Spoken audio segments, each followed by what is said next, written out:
नमस्कार मंडळी, नवीन व्हिडिओमध्ये तुम्हा सगळ्यांचं स्वागत आहे. तर आज आहोत आपण सॅन होजे मधून आपण जाणार आहोत सॅन फ्रान्सिस्को मध्ये फिरायला.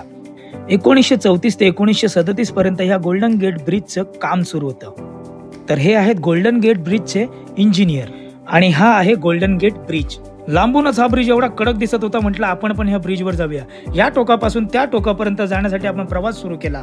प्रवास सुरू करत असताना आपलं म्हटलं थोडी शायनिंग मारावी. विशालला म्हटलं माझा व्हिडिओ काढ हाय स्पीडमध्ये, पण त्याने साधा व्हिडिओ काढला आणि सायकलवाले सुद्धा मध्ये मध्ये डिस्टर्ब करत होते. नाट्याला म्हटलं आता तरी माझा स्लो मोशन शॉट काढ, मला शायनिंग मारू दे, मला पण दिसू दे, मला पण फेमस होऊ दे. पण नाट्याने आता पण माती खाल्ली. मित्रांनो, हा आहे प्रशांत महासागर. या समुद्रामध्ये एक भलं मोठं जहाज बुडालं होतं. त्या जहाजावर एक सिनेमा सुद्धा आला होता, इंग्रजी सिनेमा. तुम्ही तो सिनेमा पाहिला असेल तर मला कमेंट करून त्या सिनेमाचं नाव नक्की सांगा. गोल्डन गेट ब्रिज वरून सॅन फ्रान्सिस्को शहर इतकं कमाल वाटत होतं की विचारूच नका विचारू, मी सांगणार नाही. गोल्डन गेट ब्रिज बघितल्यानंतर आम्ही निघालो पुढच्या स्पॉटला, ते म्हणजे PR39. PR39 मध्ये रोजच जत्रा असते. तुम्ही कधीही बघा, कधीही जा, इथे जत्रा कायम सुरूच असते. मित्रांनो, हे आहे अल्काट्राझ जेल. हे कैद्यांचे कपडे तुम्ही फॅन्सी ड्रेस किंवा इतर इव्हेंटसाठी वापरू शकता. गुन्हेगार असल्याचा फील तुम्हाला 100% येणारच, खात्री आहे माझी. ह्या बोट तुम्ही रेंटवर घेऊ शकता किंवा पार्टीसाठीही वापरू शकता किंवा प्रशांत महासागरमध्ये जवळजवळचे ठिकाण बघण्यासाठी सुद्धा ही बोट वापरू शकता. पुढे जात असताना मी मस्त माझ्या ग्रुपचा एक मस्त शॉट घेतला. मला तो फार आवडला. विशालला म्हटलं सेम माझा पण असाच एक शॉट घ्या, कारण विशालच माझा DOP असतो कधी कधी. तर मी पण तसाच एक सेम शॉट काढला. विशाल मला सारखं म्हणत होता तू चालत राहा. मी त्याला म्हणत होतो अरे बस, पण तो म्हणतो नाही भारी येतोय, मला काढायचा आहे. त्याला पण भारी वाटत होतं आणि मलाही चालताना भारी वाटत होतं.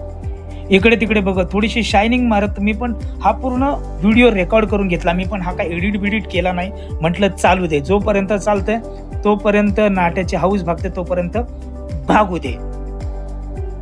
आपल्या इथे जसे पाळणे असतात तसेच पाळणे इथे देखील होते. कदाचित आपली स्टाईल यांनी पण चोरली की काय, मला असंच वाटायला लागलं. ह्या कुत्र्याचं नेमकं काहीतरी बिनसलं होतं. तोंड असं गोल गोल फिरवत होता. कदाचित भूक लागली असावी.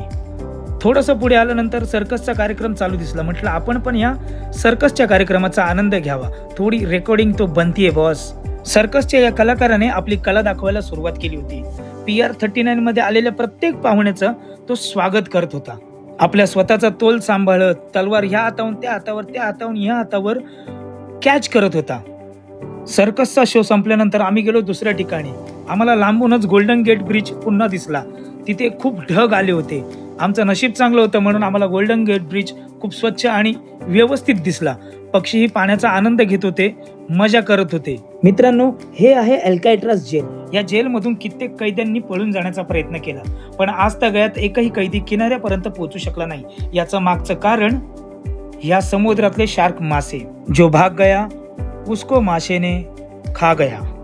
जेल बघून झाल्यानंतर आम्ही आलो यांना भेटायला. आता मला तुम्हीच कमेंट करून सांगा, हा मासा आहे की प्राणी आहे? मी त्या शॉटची वाट बघत होतो, कधी हा पाण्यात उडी मारेल आणि पुन्हा त्या प्लॅटफॉर्मवर चढण्याचा प्रयत्न करेल. पण शेवटी हे इतके आळशी आहेत हे कळलं तेव्हा मी माझी रेकॉर्डिंग बंद केली आणि यांना टाटा बाय बाय केलं. हा पक्षी PR39चा मालक असल्याचा आविर्भाव दाखवत होता. इतकी लोक याचं रेकॉर्डिंग करत होती, पण याने कोणालाच घास टाकला नाही. त्यात मी पण आलोच. फायनली PR39ला टाटा बाय बाय करून आम्ही निघालो. जात असताना हे असं काहीतरी सर्कल दिसलं आणि भार्गवीताई बोलली माझा यातून व्हिडिओ काढ. म्हटलं ठीक आहे, काढूयात. बाहेर पडल्या या गाडीचं आम्हाला दर्शन झालं. ही गाडी ड्रायव्हरलेस आहे. नाही, तुम्हाला वाटत असेल टार्झन द वंडर कार मधलं अजय देवगण गाडी चालवतोय की काय, तर तसं नाहीये. या गाडीत ड्रायव्हरच नाहीये. हा भला मोठा आकाश पाळणा बघून आम्हाला तर चक्करच यायला लागली. मलाच काय, सगळ्यांनाच चक्कर यायला लागली. म्हणून आम्ही या भवऱ्यावर जाऊन बसलो. गोल गोल गोल गोल गोल गोल फिरून आमची चक्कर अजून वाढली. या बबलवाल्या काकांनी तर रस्त्यावर बहारच आणली होती. सगळीकडे कसं बबलच बबल, फुगेच फुगे, फुगे घ्या फुगे, केसावर फुगे. रस्त्यावर धावणारी ट्रेन सुद्धा दिसली.